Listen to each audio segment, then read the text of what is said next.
Good evening, everybody, and welcome to a special Buckle Up edition of the Hitting the Turnbuckle podcast. This evening, I am the host, Adam Cousins, and I am with my good friend and my AEW guru, Dynamite Man Dave, DMD. Good evening. You okay? Good evening, mate. You okay? Yeah, I'm good. I'm all right, mate. I'm good. Now, our guest this evening is an Ignite Wrestling Pro stalwart. He's been there since the word go. He has held tag team titles everywhere he's gone. He's a bit pink this evening, though. Okay. I've been given the eyes. Yeah. So yeah, we're on, are we? Yeah, you wanna talk about my lovely princess themed bedroom here? My daughter's room, not mine. Well, yeah, that's what he says. Yeah. Anyway, I interviewed him at Buckle Up, as you not Buckle Up. I interviewed him at the bitter end, as you may know. Taylor James, good evening to you as well. Good evening.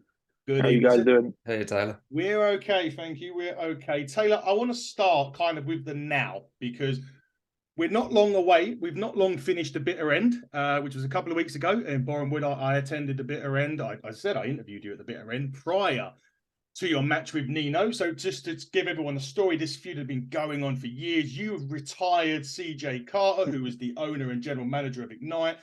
You and Nino got out of control for the last year or so to the point which CJ Carter decided he would be the referee for this match at the bitter end, which you lost. I didn't want to say that without laughing because it was a great match. You were very unlucky. Do you kind of feel a bit aggrieved that he was the referee? I think I said to you before, I just feel like this whole like 18 months has just been me on the back foot with this whole thing. Like, let's only go back to the bitter end. I can give you countless like reasons why that I feel like I'm the true underdog to this whole story. But so Torino's banned. There's no Jack allowed. Like I'm being told Jack cannot be in the venue. If I show up with him, then I'm done as well. So we said that's fine. Like Jack stayed.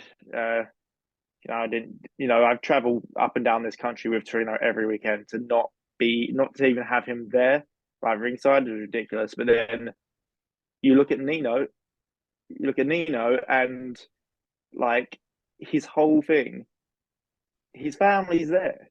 Like his mum, his whole family's there, and to top it all off, his brother is on the show.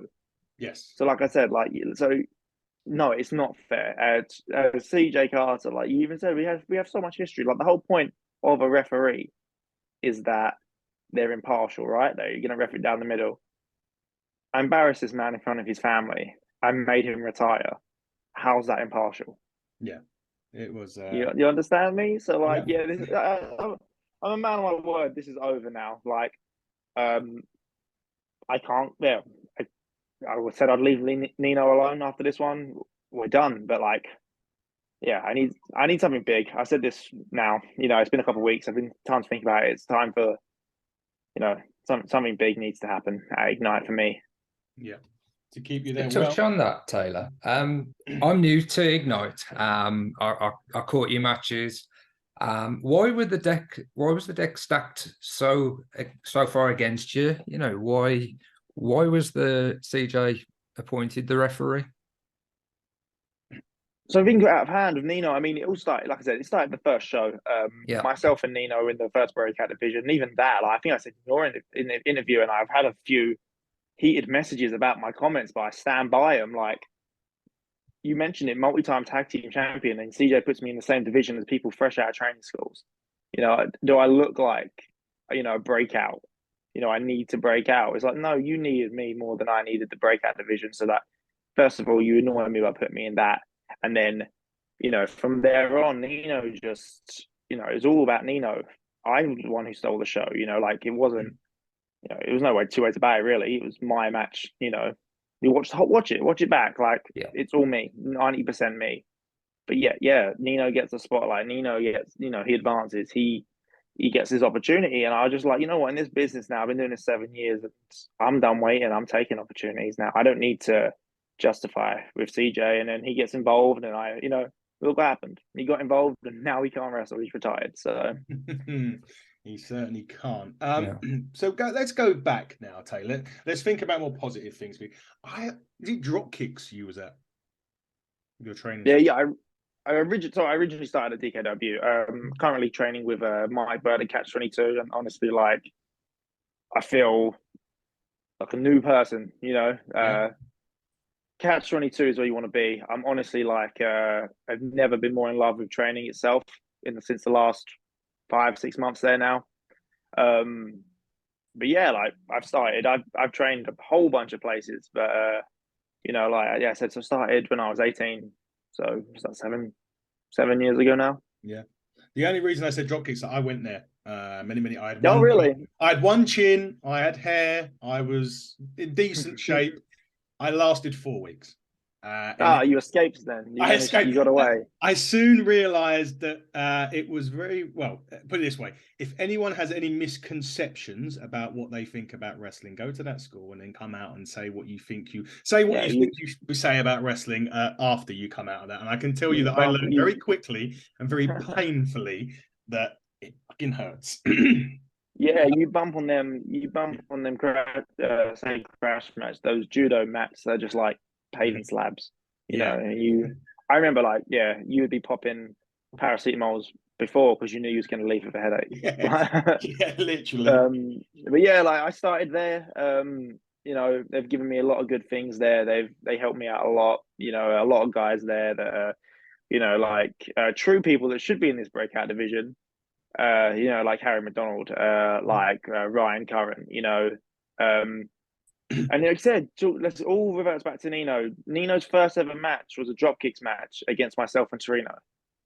His first ever match, so this has been going on a while now, and it's almost sad that it's done. The story's done, but as a man, like I said, man of my word, I'm moving on. Were you a bit annoyed that you didn't get put in the title match? That because obviously at the end of Bitter End, Smashing Mike come out. It said to Corey that he was next. He had an interview with us back after the show. He gets his match, although then they throw Connor Mills in. Smashing Mike, like he is smashing. I see Smashing Mike. Like, I'll be honest with you guys. Like, I will be Ignite champion. But it's not like I'm going to get the opportunity. I don't even need to. You know what I mean? Like, I will be the champion. I know I will. But have I not proven enough that this company needs me? I don't need it. I mean, I've main evented just as many of these shows as Corey has, and I don't have the belt. He has the belt. He's the champion, but I'm the final boss. You understand? Like, yeah, I get it. So, like I said this in our interview earlier, like we should just play that one back. Yeah, but you know what I mean? Like, enjoy it while it lasts, because I've got a few. Like I said, I'm dealing with I had a few things. So, Smashing Mike and Mills can pretend to be the most important people on the show. Corey can as well. Corey can pretend he's the top guy. I hope they enjoy their time pretending being the top guys, but they're not. I am. Well, we will certainly find out at Buckle Up. Anyway, we segued. We were talking about training. Yes. If for someone that, say for example, someone that watches this show for the first time today and they're seeing you for the first time, what would you say is your style of wrestling, Taylor? My style of wrestling, winning. Winning. That's well, that is simply. My style. See, I always wanted to be the high flyer guy. I learned very early on that I can't. Ask any of the CPF boys about when I tried to do a shooter, and it went horribly wrong. I was fine, but it was the most embarrassing, awful shooting star press you've ever seen attempt. But yeah, so I very early on realized that wasn't me. So yeah, I like to say I'm an all rounder. Thanks to Mike Bird, I'm a lot more comfortable with technical wrestling now. That's something I'd never say. I thought I'd never say. I was the first guy to avoid doing a lockup. Oh, what am I doing? Do you want to come say hello? Yeah. Sorry.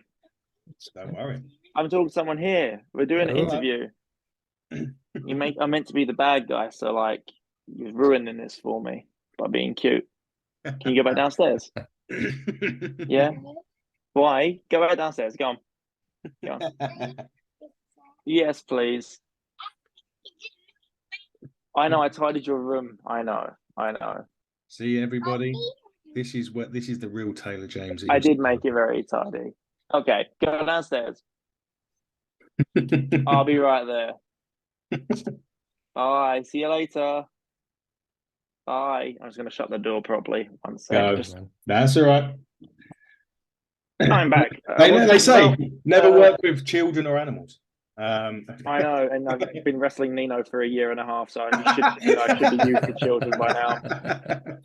Talking about your style, and you said that you. My style! Yeah. I'm a winner. No, yeah. So I want to be a bit of everything. I feel like, being able to be decent at everything makes you, it's so cliche, but I'm just trying to be different and trying to be myself. I'm done pretending to be someone I'm not now, and that goes for the style of wrestling. If something works for me, I'll keep doing it. If I do it a few times, it doesn't work, stop doing it. I used to try and be a flippy guy, hit 450s, try and do these big impressive moves, but this is how I'm wrestling now is, putting me in the matches I want to be in. So just keep going. It's one of them. It's constantly changing. Speaking of impressive moves, Taylor, your finisher, the fidget spinner. Yeah. That right? Is that a move that you created? I've been watching wrestling for 30 years, and I don't recall seeing that move before. I was really impressed. Love it as a move, as a finisher. Obviously, highly effective. Is that something you created? So, I should say yes and just lie to you, but I'll be honest with you. I saw it on a show that no one watched called 205 Live by a wrestler who I think clearly is one of the best, but yet doesn't get the what's it called? I forgot the word. Recognition. That's the word. Yeah. So yeah, it's recognition. That's resignation means you're quitting, right? Yeah. You shouldn't do that. Now, is so Buddy Murphy's finish. That's what it is. I saw it. Shout out to Max, who was Nino's old tag partner, was the first person I just was like, come here, let me try this. So yeah, that's where it come from. And it's been, again, there's been a few people that have been like, what did you make? I'm like, mate, he's literally signed to WWE. This proves how little people watch 205 Lives. Because he was generally using it every week. And so many people were like, did you make that up? And I'd be like, yeah. See, I'm an AEW guy. He might have used it in AEW. He hasn't had too many matches though. So yeah, I think he's more knee strikes now. I haven't seen it. I mean, yeah, I think where he was 205 Live, he was doing it on like everyone was a lot small because he was like the biggest one. So now that he's just wrestling like everyone, mate, it's one of them moves that you can't hit it on everyone due to the size, So that's yours now, mate. I have used chairs. Yeah, it's mine now. Yeah, I changed the name and it's on mine. Yeah, that's it now. Sorry, buddy. You can't have that anymore. Segues nicely. We like to play a few games with our wrestlers that we have on. One of them is called word association. So basically, I'm going to give you a name of a wrestler. Don't worry, Nino's not one of them. And you're going to give me the first word or phrase that comes into your mind when we do it. Dave, we will have a go as well. Why not? We do it. I've tried to change the wrestlers around a bit, Dave, because I know we've done quite a few of these. First one on the list is Adam Cole. Adam Cole. Peak. So I always have a joke of saying physique wise that my goal is to look like a peak Adam Cole. I was always like, I don't want to look like Batista. Physique wise was always the goal is peak Adam Cole. And so you ask anyone about my workouts, you'll be like, oh, Taylor just wants to look like Adam Cole. Okay. Like the peak Adam Cole. Peak Cole. Yeah. Peak Adam Cole. I'll go, baby. Because I knew that was what yours was going to be, so it puts you on the spot, Ed.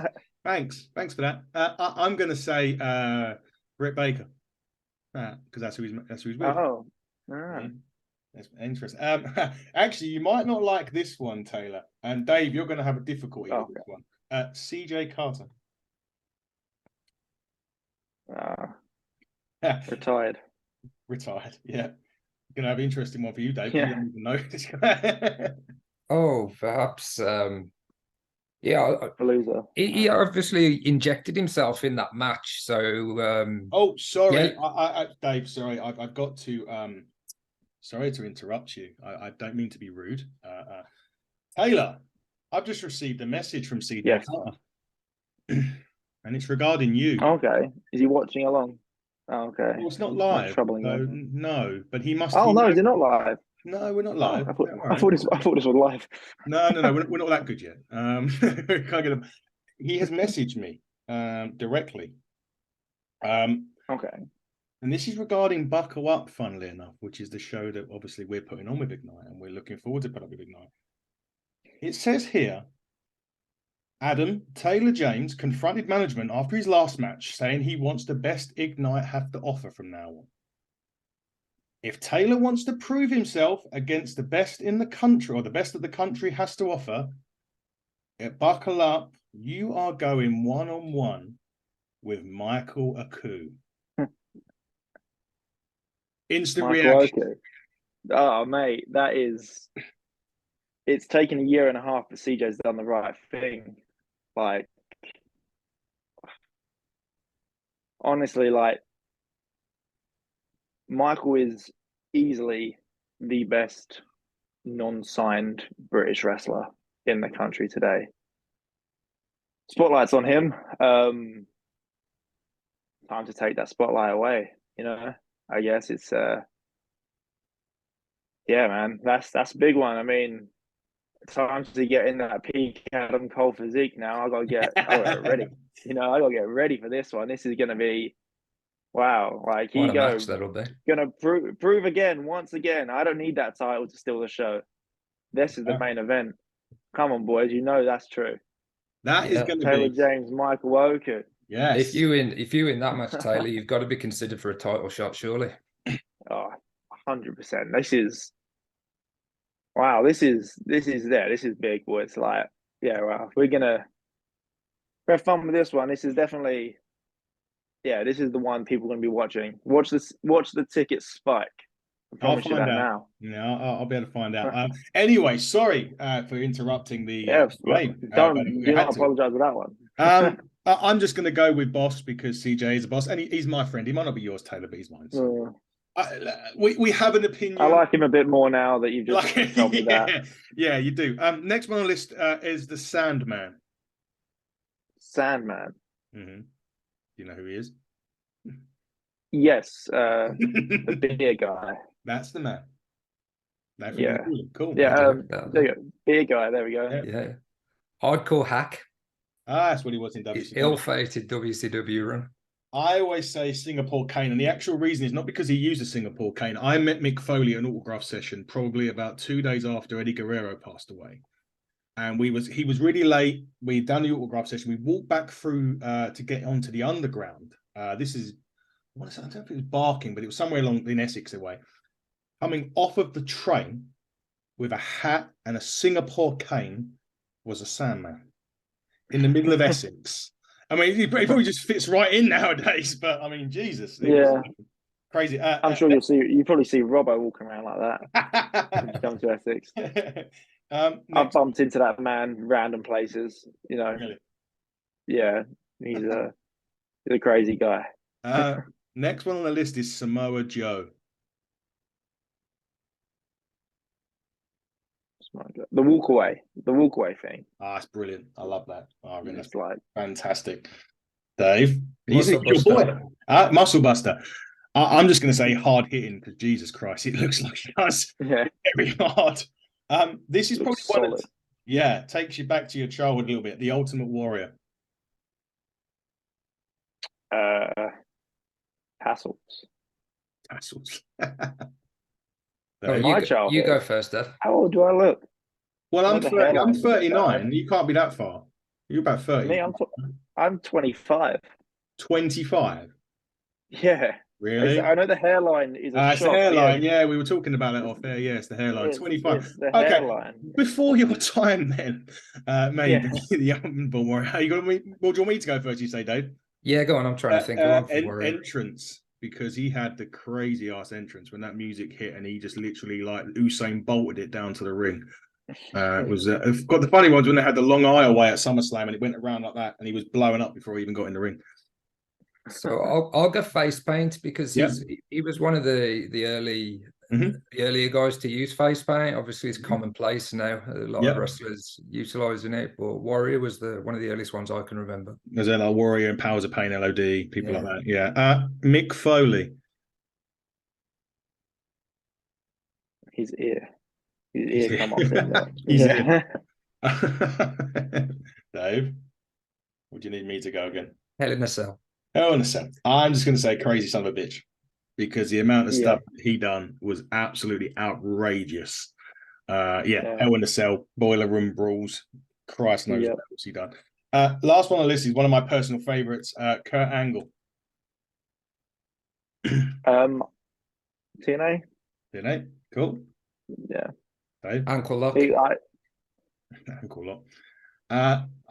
For me, he's one of the greatest of all time. I could, you put me in the front room with Kurt Angle matches, I'll be happy just to sit and watch pretty much all day. Yeah. It's one of them things, like, I started watching wrestling in 2009.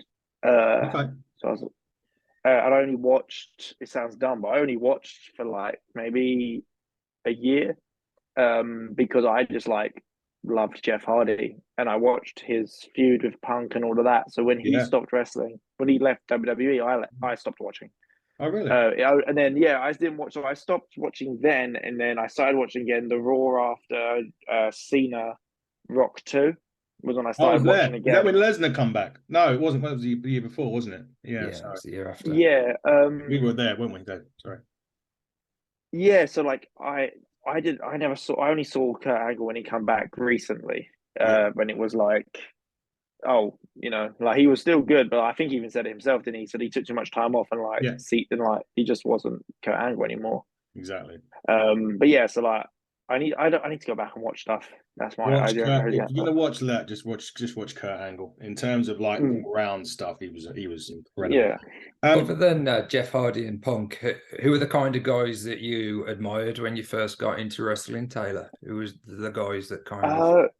So I love Jeff Hardy. I hated Edge.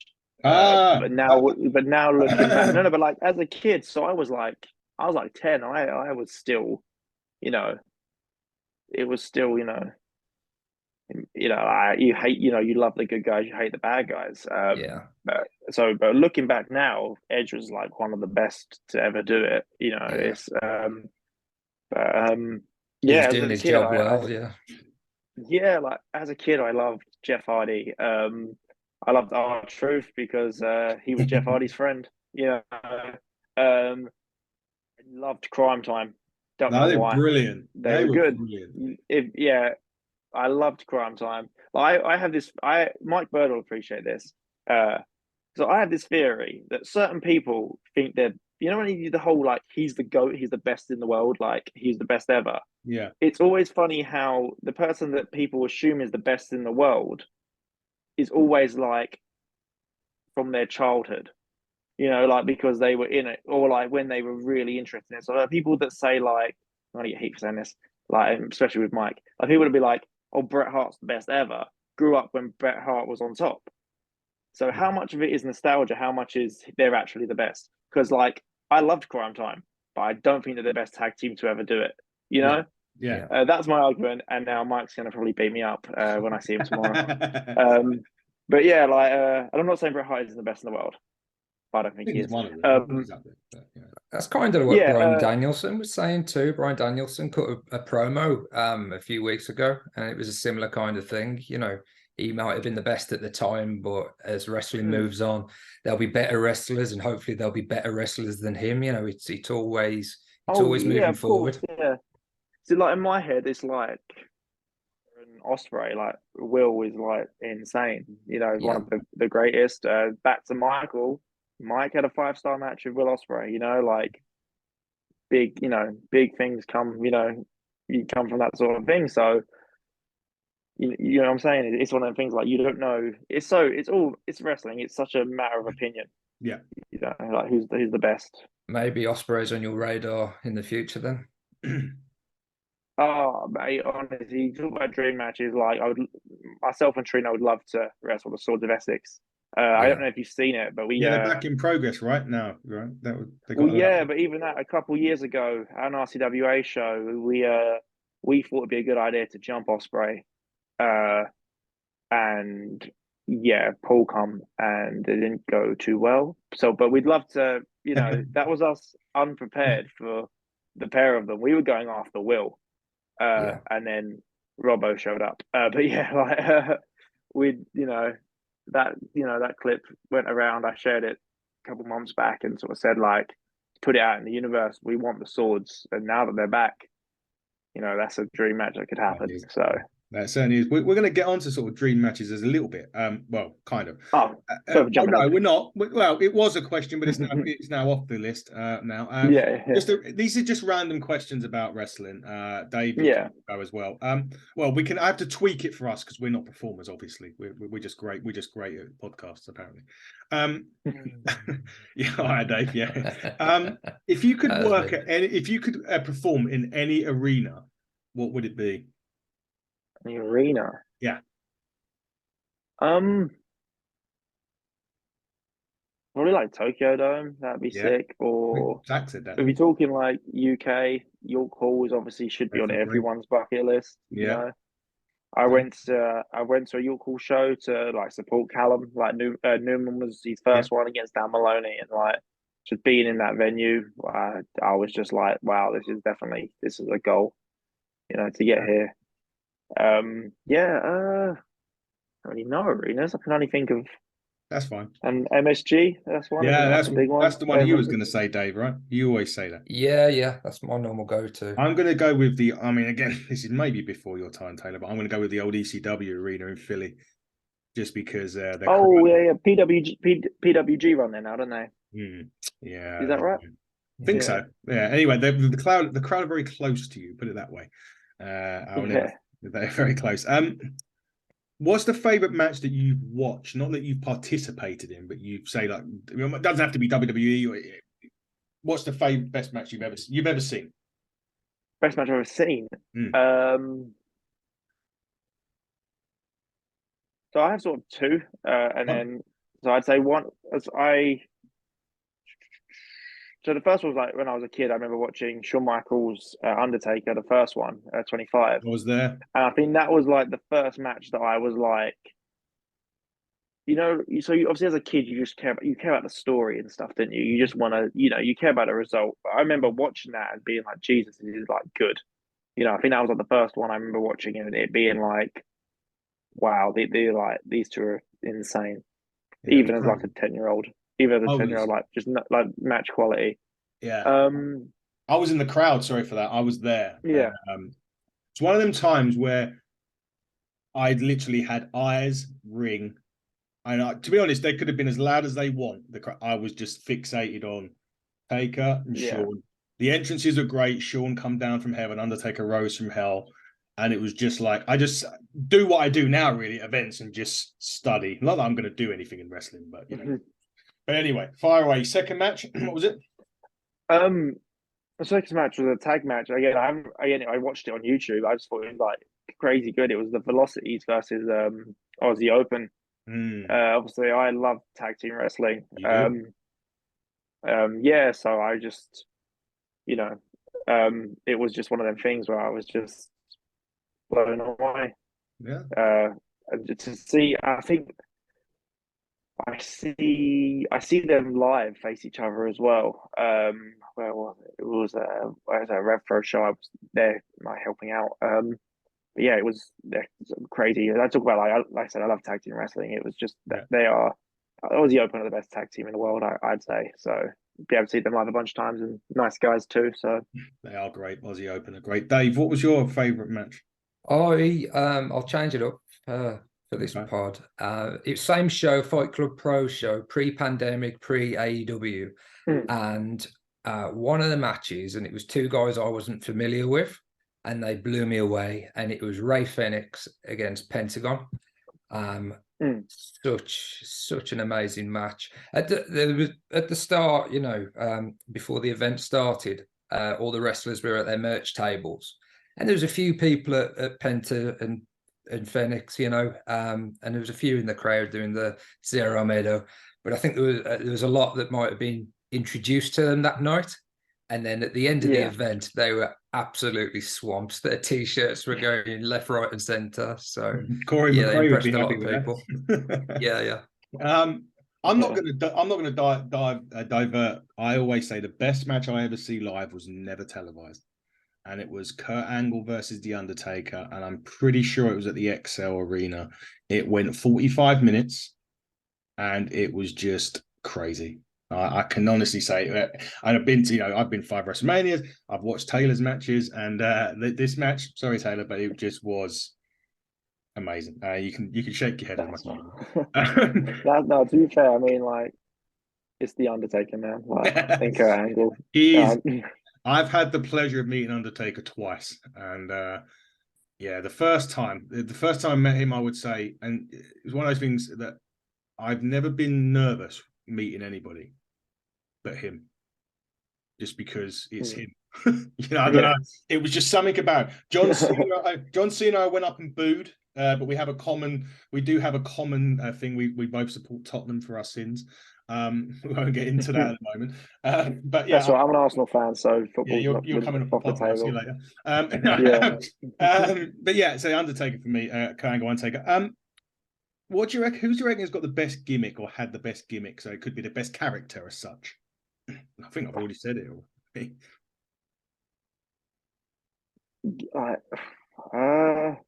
I'll go for like UK based. I'd say Paul Robinson. Okay.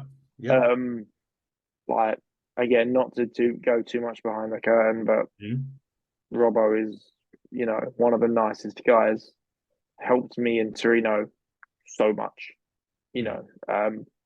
but with little things, and takes time to watch our stuff and gives us advice. Honestly, I can't sing Robbo's praises enough. But people hate him, man, as far as character goes. When I first started, my mum would come to shows and she'd be like, I bet he's an arsehole. And I'm like, you know what I mean? Like, he's one of the most, like, people believe it. You watch a Paul Robinson match, you believe that he's this, like, violent, angry little man, but he can be, but he's also like, he's like one of the better people in professional wrestling, in my opinion. But yeah, so character-wise, as far as believability, I'm going, definitely Paul Robinson. Dave? I'll stick with UK based as well. I'll give a shout out to Chris Brooks. I was watching I went down a bit of a rabbit hole last night watching indie wrestling matches after checking out some of your matches, Taylor, and I saw CCK against Aussie Open, funnily enough, and I think Chris is underrated. He's doing a lot of work out in Japan at the minute. I think he's at DDT. So I like his presentation and his character.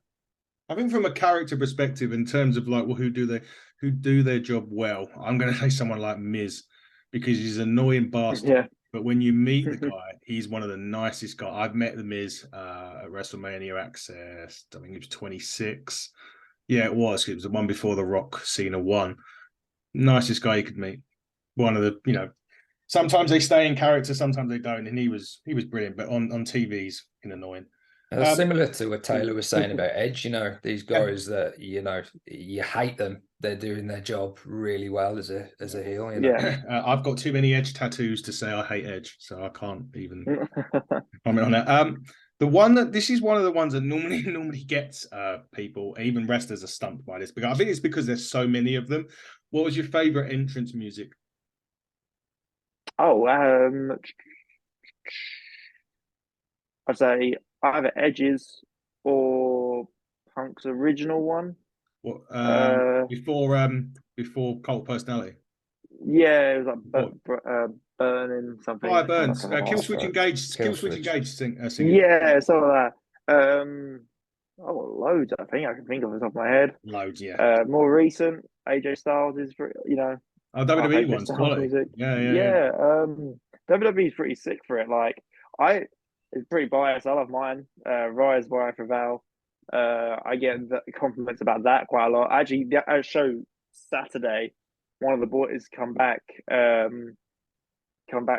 He was like, "Oh, just in the toilet," and I could hear a fan being like, "I hate the Rebellion, but their music's so good."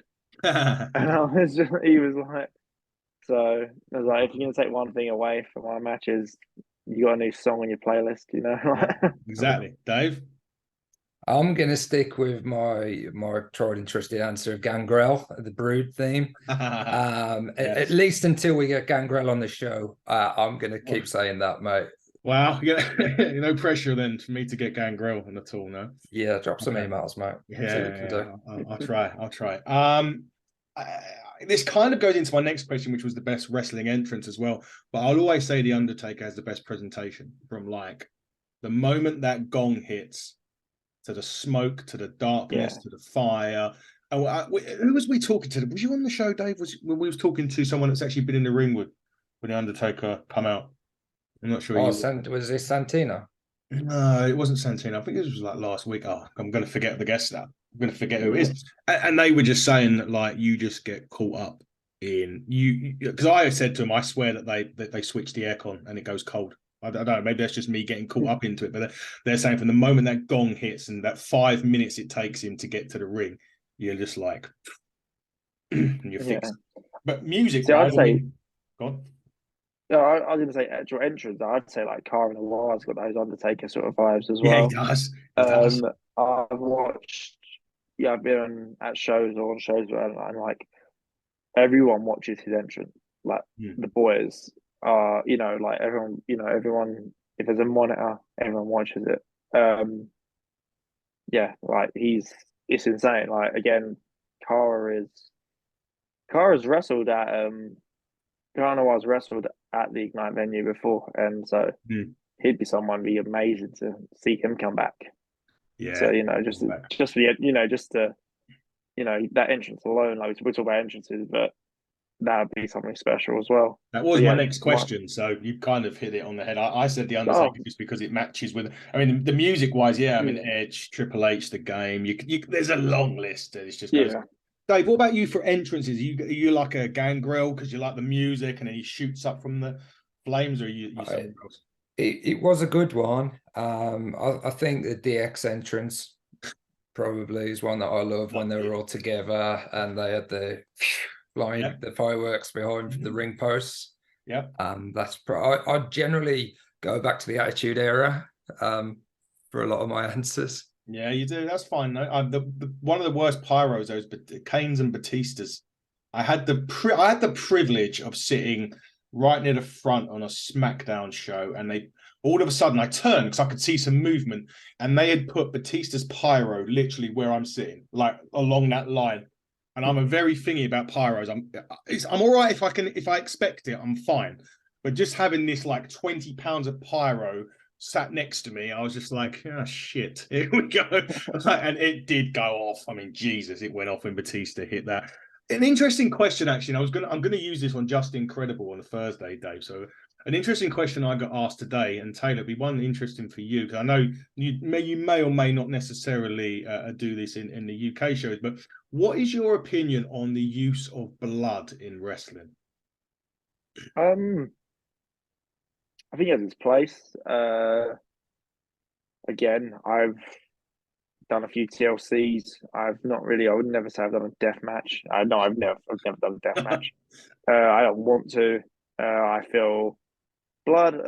Yeah, I mean, if it's, I'm not, I mean, at a time and a place, I reckon, like, no one should be blading in front of kids, but no.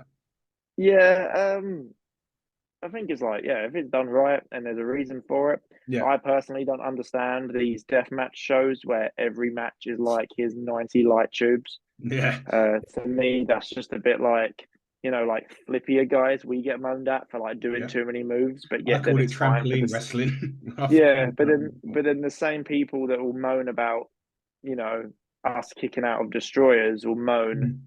The same people that are telling us, oh, you're killing the business by kicking out destroyers. are the same people that are doing table bumps 30 seconds into their match and then doing another 15 minutes. Yeah. So that my thing with blood. I think I see a lot of more. I'm probably more against because I see it done wrong. I see it used wrong way more often than I see it used correctly over here anyway. It loses its impact, doesn't it? When it's overdone or it's done too much. Oh yeah, well it's the same thing. It's the same as that. Those guys' arguments of like, yeah, if I kick out 4 destroyers in a match, who cares? But you put one at the right time and the crowd lose their mind. Yeah, it's the same as the blood thing. The first punch and I slice my face open. Well, you sneeze on John Moxley at the minute and he bleeds on AEW. Yeah, but then again, it's one of them things as well. It's like on the flip reverse of that, people pay to see John Moxley. They expect him to bleed. Same with like Flair. I think I watched the Rogan podcast with Ric Flair the other week, and he was saying the same. It was like people, it's sort of like it would be. It'd be like going to see the Undertaker and he doesn't do the tombstone, or he just once you're known for that sort of thing, it's sort of hard to get out of it, and if you get known as the guy that cuts himself open, well, sorry, you look like you're cutting yourself open every day. Yeah, that seems to be the thing with Moxley, doesn't it? But that's his gimmick, though, at the moment. That's what he's, I suppose you sort of said if there's a point to it, and I suppose with Moxley now there is, because that's the character he's portraying at the minute that he does. But I agree. I don't have a problem with it as long as it's right. He can wrestle as well. That's the thing. Moxley's insane. He's so good. Where again, I don't probably get heat for this, but like, there's a lot of guys over here that do death matches because I don't think they're good wrestlers, so they just do death matches. Yeah, they don't need to. I mean, Moxley doesn't need to. I mean, he usually says he's too good. I do agree though with the blood thing. I think it's okay when it makes sense. And I always say if it's going to be like if you're putting yourself in cage matches or Hell in a Cells, you're getting thrown across into this steel structure. The likelihood is, you're going to bleed if it's done. Oh yeah, accidents happen. Like if you end up bleeding, like backlash. Yeah, like it happens. Like I've seen the dumbest things bust people open. Like I turn around and I'm like, oh god, he's bleeding, or like, what happened? Yeah, that's interesting what you say, Taylor, about some wrestlers like Moxley or Flair. They seem to feel a responsibility to give the fans the full experience. And I suppose it's similar to a lot of rock bands. They are, Black Sabbath was still playing Paranoid, at their last tour. And they've probably got loads of songs that they don't play very often or not as popular. And they'd rather do them, but they've got to be imagine... People go to see Black Sabbath. You've got to do Paranoid. You expect the hits. Well, yeah, exactly. Like Undertaker started doing the Tombstone. What, like 93, 92, was it? Yeah. Like just say like 2005. He just went. You know what? I'm gonna start doing a 450. Not doing a 450. Like it's not. People aren't gonna. People are gonna not. They're like, no, we don't want that. We want to. You know what I mean? Like he might be. Heart set on this 450, but like the people want to see the Tombstone, so like you've got to, if it ain't broke sort of thing. He went through a last phase. Ride. Yeah, as I say, the last ride. Yeah, he went through a phase of using that, didn't he? This last ride. Right, we have got to wrap this show up, ladies and gentlemen. We are very good. But Taylor, last thing, we mentioned it earlier on. Buckle Up July. It's been announced. You and Oku. What can we expect from that? Apart from you winning, of course. Yeah, that's not about winning now, man. Like a match like that, it's not about winning. It's about proving a point. Like I said, he has all the spotlight on him. He is considered the best in the country. But it's time to, sway a few people's opinions over to me once we're done.